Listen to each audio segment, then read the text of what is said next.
Hi everybody, this is Mike and this is Module 5 in the Your Money, Your Goals Toolkit entitled Developing a Cash Flow Budget. And I wanted to start out this archive by making my standard announcement. If you are a WISA and you are certified through Cornell, you can count your participation in this webinar archive as part of your continuing ed credits. If you have any questions about how to access your Cornell portal to log in those credits or how to log in the credits, you can contact Ray Sabula's assistant, Michelle Elverard, MSA 224 at cornell.edu, and Michelle can walk you through the process of logging in those credits. As you know, you need 40 continuing ed credits. Your participation in this webinar archive will count as 1 credit hour. So I just wanted to start out the webinar archive the same way that I started all trainings, which is to go through a sample case study on how to practically use the Your Money, Your Goals toolkit. I like sample case studies because it gives you an example of how to apply the concepts and the tools in the Your Money, Your Goals toolkit to clients in a practical way. So let me just start out by going through the sample case study I developed on Ron. And this is Ron is a 21-year-old who has received SSI benefits since childhood because he was in an accident which required one of his legs to be amputated. He has limited work history, but was able to obtain his bachelor's degree in human services with the help of DARS sponsoring some of his tuition. He recently began employment as a peer counselor working with people with disabilities. He's starting out part-time, earning $1,200 per month, which has reduced his SSI to $192.50. And I didn't bother going through the SSI calculation because if you're listening to this, odds are that you're already very familiar with how SSI calculates the check when somebody goes to work. And I just assume that he's getting the whole $750, no in-kind support, and using no work incentive. So just a basic example of SSI going down to $192.50 based on wages of $1,200 a month. And he's overwhelmed at the fact that his SSI has been reduced, and he's worried that he won't be able to meet his expenses. So obviously, if somebody's on SSI, they don't have a lot of money coming in, and then when they go to work and the SSI is reduced even further, that's pretty scary. So how can we use the Your Money, Your Goals toolkit to help him address some of his concerns and budget his money? So first of all, let's take a look at the expenses that he has going out. So he's got rent in the amount of $500 a month, a phone bill of $75, utilities of $150, food of $100, which he has to put out to supplement what he gets in SNAP. The SNAP benefits aren't enough to cover everything that he needs. And then he has $150 a month in credit cards. And those are just, let's say, minimum payments. Because he was on nothing but SSI for a long time, let's just say that he had to charge up some credit cards and now he's got some credit card debt. So his total amount of expenses for the month is $975. Okay, so he's only making $1,200 a month in his job, and that's gross pay before taxes, let's say. And he's only getting a small amount of SSI, so he doesn't really have a whole lot left over. So that can be pretty scary, right? So what can we do to help him address his concerns and manage his money? So obviously, doing a work world and doing some work incentives counseling with him would be a way to address some of his fears and show him how working can increase his overall income. You know, that's one way. But we want to take a look at some of the Your Money Goals toolkit items too, to help him plan for some of these expenses that he has coming out. So Module 5 is on making a cash flow budget.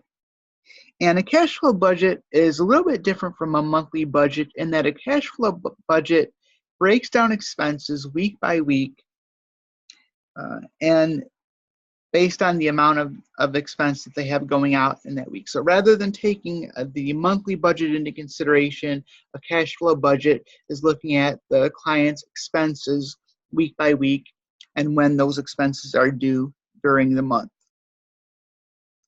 So we're going to go through, there's 3 tools in Module 5 that I want to go over with you. And the first one is some tips on how to develop a cash flow budget. So how can we use these tools to teach a client how to do this?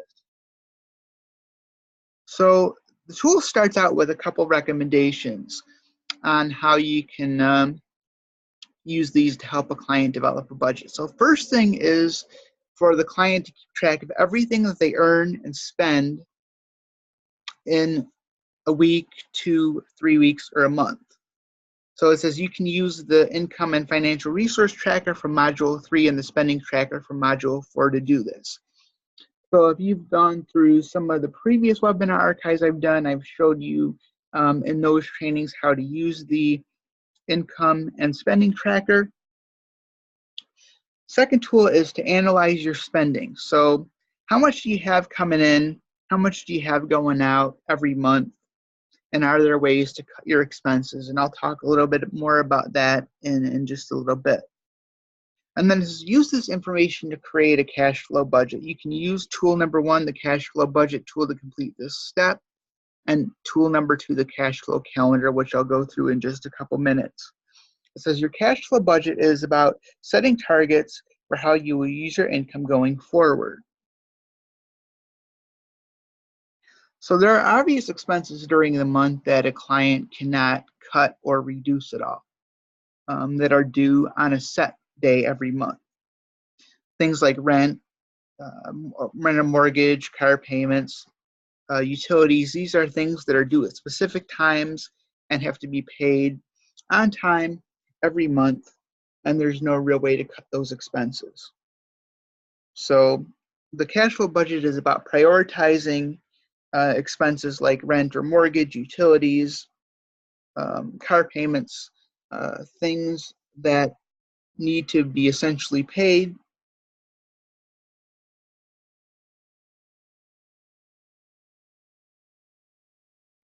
And then it says that the client can look at ways to cut some expenses if they're running short during the month. And I'll give some examples of that a little bit later on as we go through some of the tools.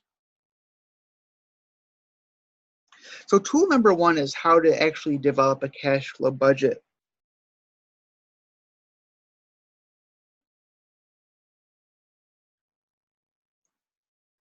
And this is a very straightforward tool, I believe. Developing this is not a novel concept or a very difficult one, but for clients that maybe have been on SSI or maybe a very small amount of SSDI or really haven't been trained in how to develop a budget, it can be new, it can be a little overwhelming, and it can kind of get complicated. So I believe this tool helps to break it down in a very easily understandable way to show a client how to do this. So the tool starts off by giving you some tips on how to instruct a client how to develop this budget. So the first step is determining your beginning balance for the week.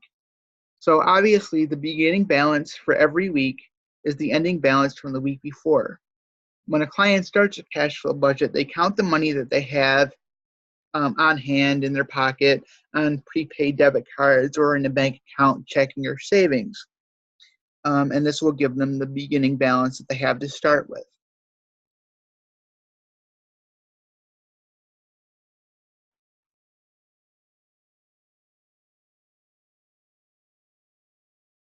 So once you have a beginning balance of cash on hand, once a client starts to develop a budget, the next thing that they want to look at is obviously the total sources of income they have coming in for the week in question. And again, like I said before, as opposed to a monthly budget where you're looking at income for the month, the cash flow budget breaks the income down weekly. So we're just looking at right now, maybe the first week of the month. And it gives you some examples. So in this example, this hypothetical client has income coming in from a job in week 1 of $305.34. They have SNAP or food stamp benefits of $280, and then they have a public housing voucher like Section 8 of $650 that helps them with some of their housing costs. So the total sources of cash and other financial resources they have on hand is $1,272.34. So it's not just income from a job, but you're also looking at other terms of support, such as like food stamps and housing vouchers and anything else that might help the client pay for their expenses. And then it says add together your beginning balance and all the other sources of cash and financial resources that you have coming in for the week.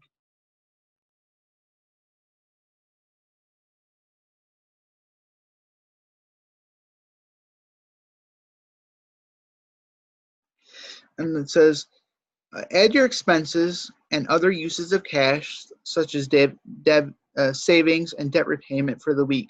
Note that some financial resources may only be used to pay for specific expenses. It gives an example of SNAP benefits can only be used for food and plants and seeds to grow food.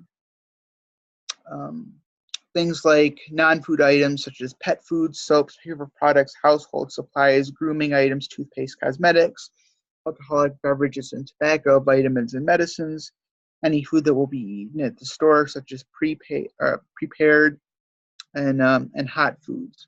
So these are items that are restricted to be purchased with SNAP benefits, and these are items that a client has to work into their budget regardless of their SNAP help. So going back to the example of our case study, we said that the client has $100 a month they have coming out of their pocket to supplement what they get in SNAP. Maybe he does have expenses such as, pet food or personal care items that aren't covered by SNAP that he has to work into his budget. So, that's just a reminder that just because somebody has supplemental help coming in like SNAP, it doesn't always cover everything they need, and clients have to prepare for that accordingly.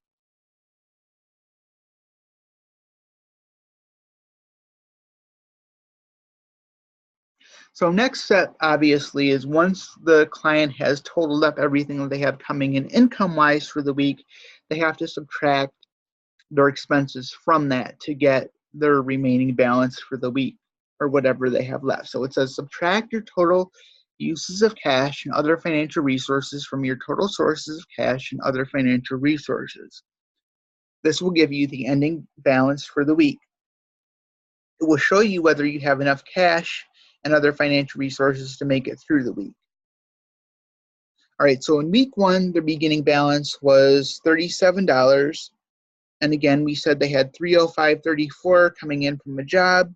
They had SNAP of $280, public housing voucher of $650 for a total of $1,272.34.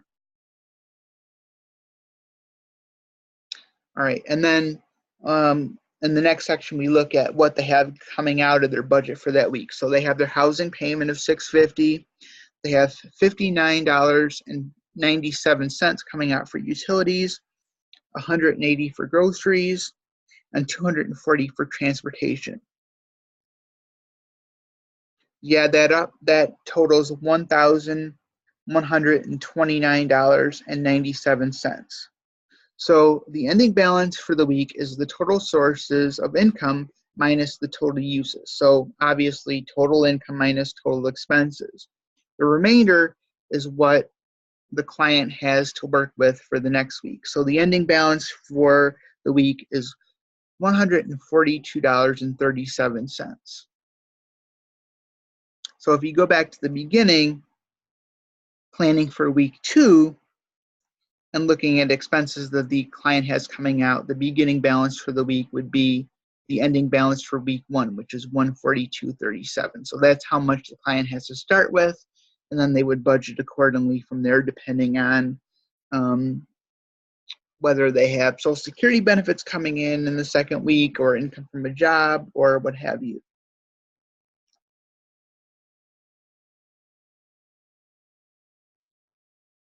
So pretty self-explanatory, right?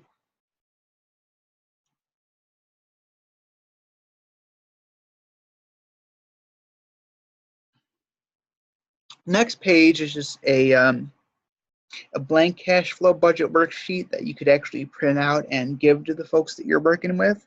It has all the same fields as the example above, where the client can put the beginning balance for week 1, 2, 3, 4, 5, income from a job, TANF, SNAP, housing voucher, or other sources of income they have coming in.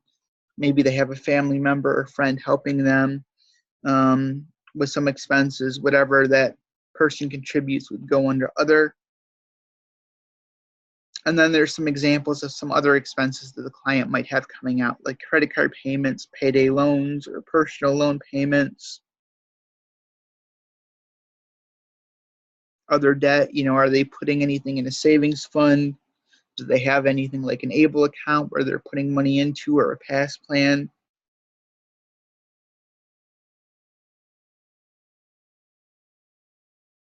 Do they have like homeowners or rental insurance payments and utilities? All the expenses would go here. Groceries and eating out is the next page. Vehicle maintenance, gas for the car, health insurance that they have paying for. Maybe they have a Medicaid spend down, or maybe they have a Medicare premium that they're paying for. That would all go there. Personal care items and entertainment. So basically, this is takes into account any kind of income or expenses that the client has coming in or going out. And the way that this works is, you can see it's broken down by week. And I like this because income is obviously going to fluctuate. Some people might get paid every week. Some people might get paid every 2 weeks, or like on the set days during the month, like the 1st and 16th. So depending on the month, they might have a little bit more coming in or a little bit less. And so instead of just looking at a monthly budget, they do have to plan weekly, because their pay periods are going to vary depending on when they fall. So I kind of like the idea that it's broken down into weeks as opposed to monthly, because the budget is going to change, obviously, month to month depending on the pay period.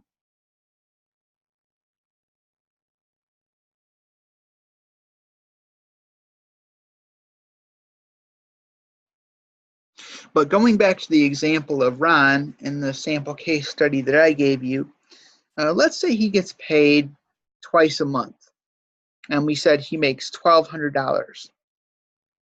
Okay, and that's we'll just put his gross pay on here. So income from a job, like if you're working with Ron under week 1, you would put 600, or you can break it down by week, 300 in week 1, 300 in week 2, and then he would receive the rest of it in his next paycheck. You could put his SNAP payment there, whatever he gets in SNAP. If that's paid on the 1st of the month, then obviously that would go in week 1.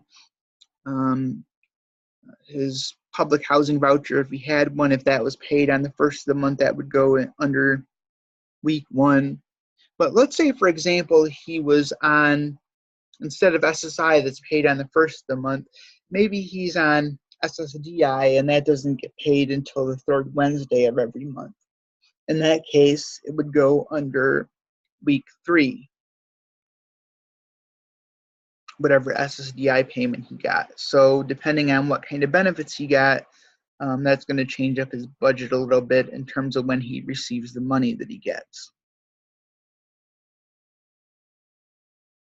And then credit card payments. We mentioned that he has $150 a month coming out in credit card payments. Didn't specify in the case study when those are due, but obviously he's probably going to have a different due date for each credit card that he has. If he has, let's say, 3 credit card payments that minimum payments total $150 each, he may have one that's due, let's say, on the 6th of the month, one that's due in the middle of the month, and one that's due at the end of the month. So what you could do is help him use this to break those down rather than lumping them into one monthly payment.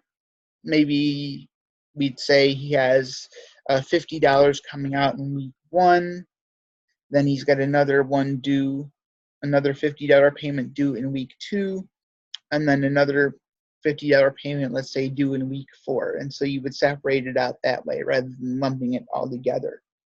And the point of instead of lumping everything together and expanding it out over the course of an individual week is to make sure that the client has enough money in their account for that particular week, make sure that they have enough money to pay all the bills that are due that week. That helps the client avoid things like late fees and over the limit fees on credit cards, and helps them reduce their stress by planning accordingly on a weekly budget.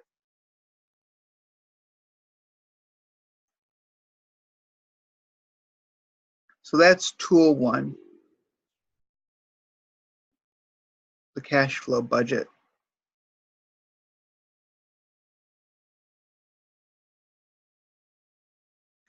So next tool I wanted to go over is tool 2, the cash flow calendar. And this kind of expands on the income and resource tracker that we talked about during the last webinar in Module 4. But it gives you some tips on how to start off this. It says start each new month by carrying over your balance from the last month, and then enter the sources and uses of cash and other financial resources for each day of the week. And it gives you some examples of how to use this calendar. So let's say we're developing a budget for the first week of May. And in the last week of April, the client had $130 left over at the end of their budget for April. So their beginning balance is $130 from the previous month before. And then we're going to look at what income they have coming in. So let's say on Monday the 17th, they got SNAP of $280. And then on Saturday the 22nd, they got paid $305 for a total of $585 for that week. All right. So again, you're breaking down the income of what the client has coming in on a week-by-week basis. And then you're also breaking down the expenses for that week. So they get SNAP of $280 on Monday the 17th, but they also went maybe to the grocery store and spent $180 of the $280 they made on that day. And then they had a phone bill of $60 that was also due on the same day. On Thursday the 20th, they had gas that they put in their car and an expense of $30 a month. And they got paid on Saturday the 22nd of $305, but their car payment was due, and that was $180. So if you look at all their expenses for the week, that was a total of $450 for the week.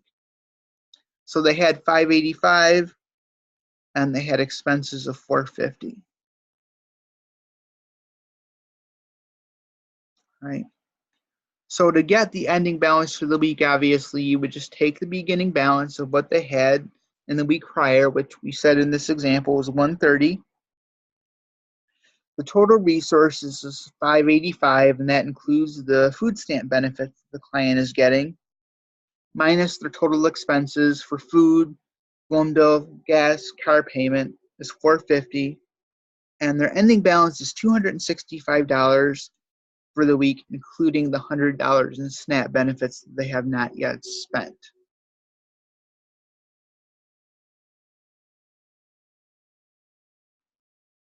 And again, breaking it down using an example this way can clearly show the client how to keep track of due dates, when certain bills are due, and the amounts, again, to avoid late fees, over the limit fees, or credit calls, and making sure that everything is paid when due and paid on time. It also helps them make sure that they have enough money at the end of the week to not only meet their expenses for that week, but to have some money to carry over into the next week.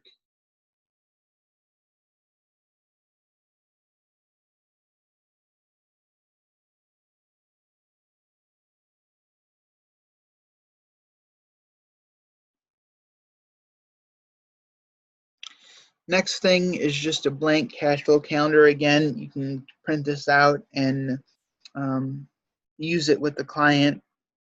Again, where it would just give you, you put the week and the month, the beginning balance of what they had from the previous week, any income, benefits, or resources they have coming in for the week in question, and then what went out.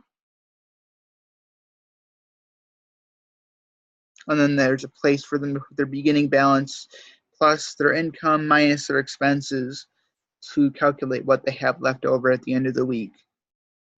And it just says reproduce this sheet to manage your cash flow for additional weeks. You can print out as many copies of this as you want.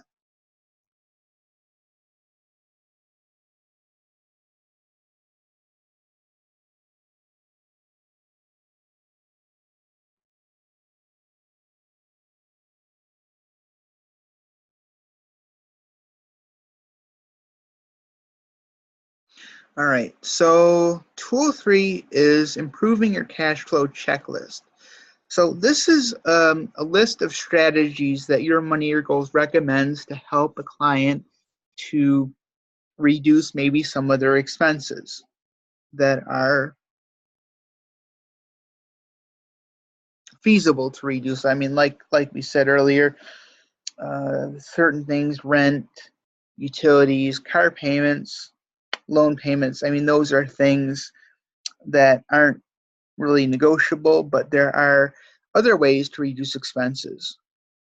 Like, for example, if a credit card payment is due on the first of the month and a client doesn't get paid until the middle of the month, maybe they can negotiate with the credit card company to change their due date so they can pay the bill when they actually get paid.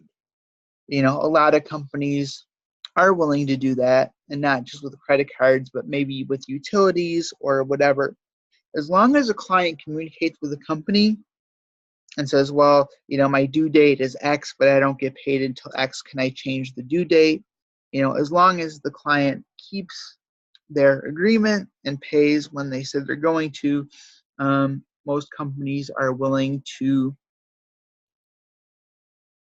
negotiate those due dates. So if a client is short in 1 week, they got too much money going out, maybe one way to make their money stretch until they get paid again is to change the due dates on that to stretch it out until they can feasibly make those payments.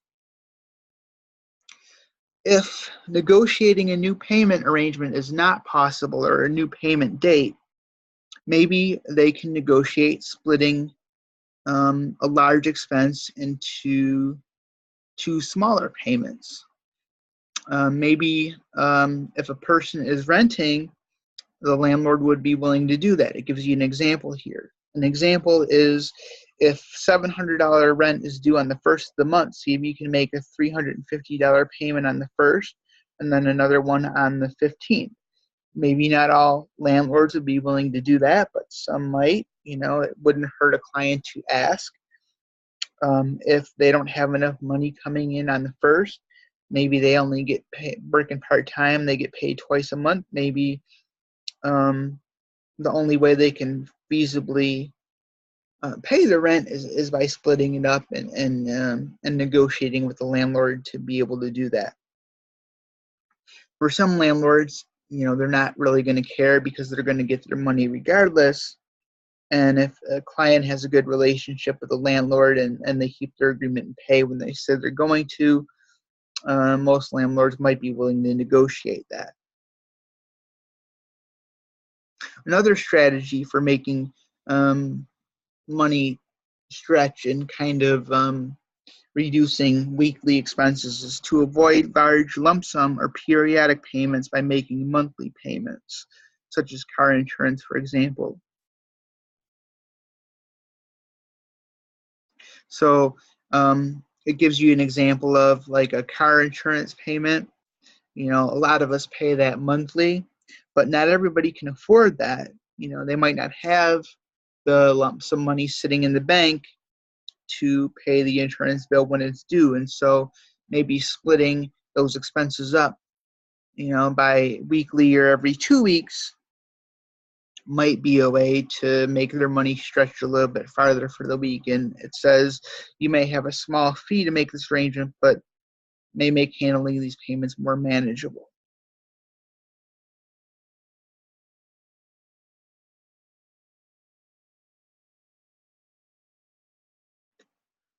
What else can a client do? Setting up a savings account and direct deposit a portion of large lump sum payments into the account so you're prepared when expenses are due. You know, if a client is working and they have direct deposit, they know that they have money coming in from payroll every 1st and maybe 16th when they get paid. That's a reliable expense. They know they can count on that income coming into their bank account every month, and they can plan their budget payments and their bill payments around knowing that on the 1st and 16th that lump sum of their benefit payment or their wages is going to be there, and it can help them plan accordingly. Explore payment plans for utilities. Are there some ways that a client can work with the utility companies to be put on a budget plan, or a way that they can spread out what they owe over time? I know that when I was working in direct services, part of what I would do on a regular basis is negotiate with the water companies and the electric companies on behalf of a client a budget plan. Clients would often get behind on their utility bills because they didn't have enough money coming in. And then to avoid a shutoff, part of what I would do is negotiate with the companies that they would pay their current bill plus a certain percentage towards arrears, maybe $50 a month towards arrears plus their current bill. And as long as the client agreed to that and kept that agreement, it kept the utilities from being shut off.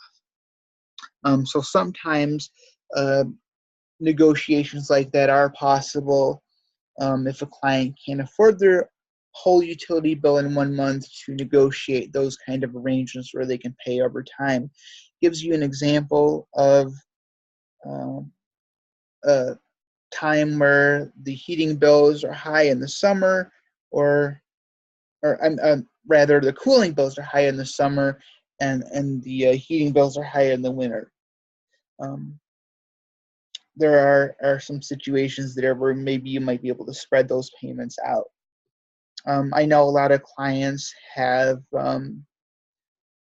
things set up where, because their heating is so high during the winter months, over the summer months they pay a little bit more to pay off what they used in the winter.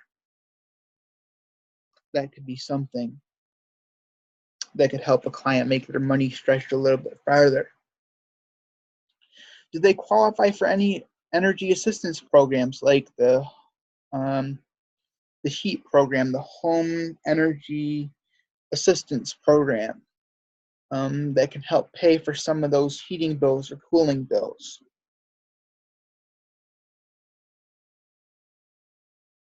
What about exploring debt consolidations? If they have many debts and they have decent credit, considering exploring debt consolidation with the bank or credit union. So maybe rather than, in our example, we said the client had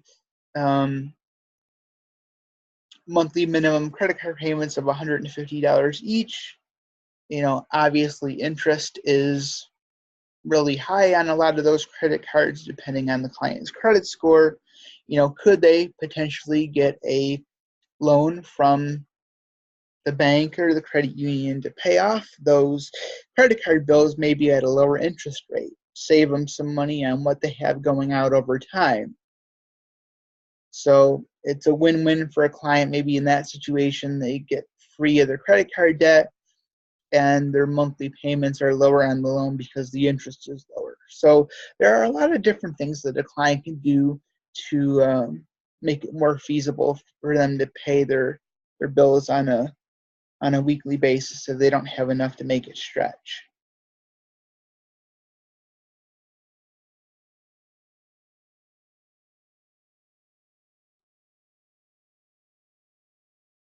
But it says, remember that if you consolidate your debts into your mortgage, falling behind on those payments could put your home at risk. Be sure you understand the terms and are not paying more interest with your new loan. So that's a good point. So as a loan could help lower their expenses and save them money and interest over time, it could also put the client at risk if they don't fully understand the terms of the loan, or if they like bundle the loan into their mortgage, borrow against the house or something like that, and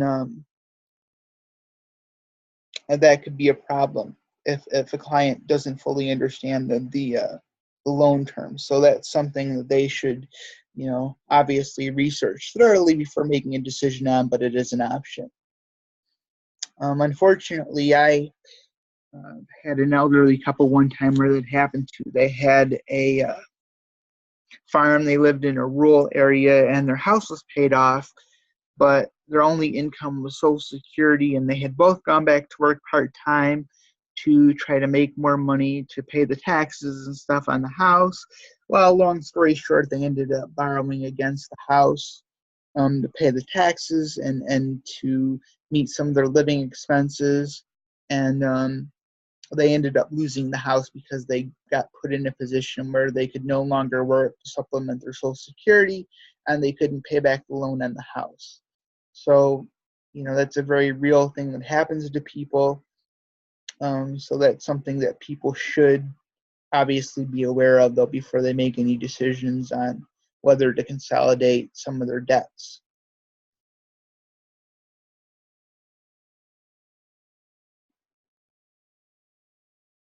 Can home be refinanced for people that own? So it says, if you refinance, be sure to do the math to ensure that the new rate really does save you money over time. And then provides a link in this electronic copy of the Your Money Grows Toolkit on the Owning a Home tool that the Consumer Financial Protection Bureau has developed.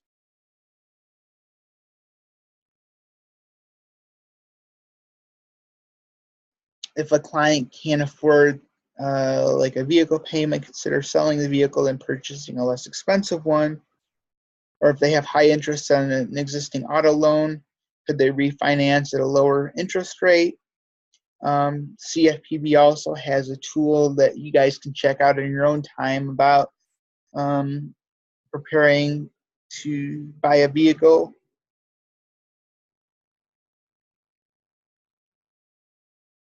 If a client is working,